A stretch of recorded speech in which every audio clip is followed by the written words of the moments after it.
A drop in equity doesn't mean low equity.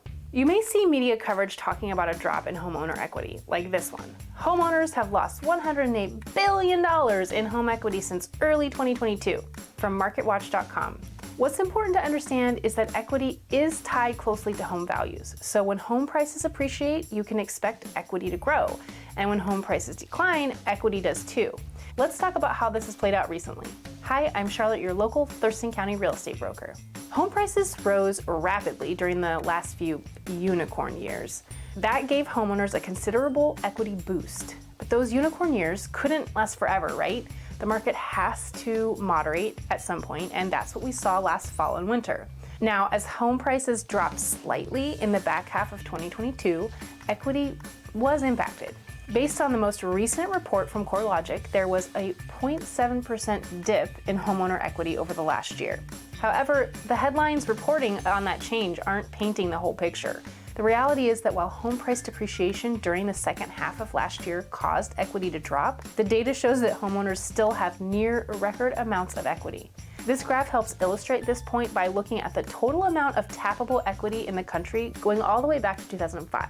Now, tappable equity is the amount of equity available for homeowners to access before they hit that maximum 80% loan to value ratio, LTV.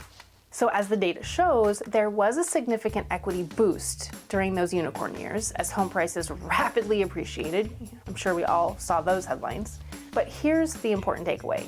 Even though there's been a small dip, total homeowner equity is still much higher than it was before the unicorn years. Keep in mind that 0.7%, that's not even a percent. Historical average appreciation is 3 to 4% per year. So you saw a small dip of less than a percent. And there's more good news. Recent home price reports show that the worst price declines are behind us and prices have started to go up again. As Selma Hepp, chief economist at CoreLogic, explains, home equity trends closely follow home price changes. As a result, while the average amount of equity declined from a year ago, it increased from the fourth quarter of 2022 as monthly home prices growth accelerated in early 2023.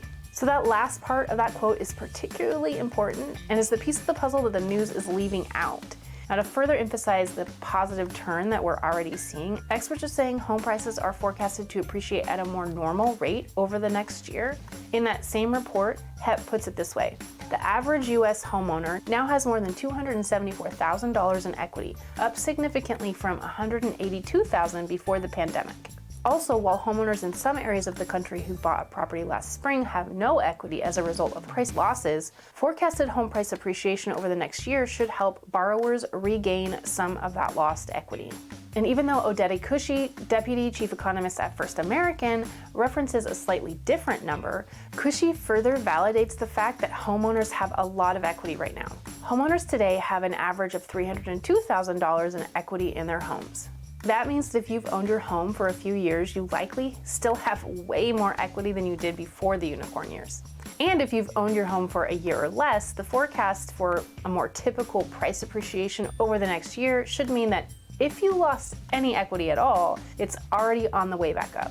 So context is everything when you look at these headlines. And that earlier headline I showed you with $108 billion in losses per person, that was $5,400. I'm not saying that that's nothing, but it sure seemed like it was gonna be a lot worse. While homeowner equity dropped some from the last year, it's still near all-time highs. I hope this was helpful. Thank you so much for watching. I'll see you next time.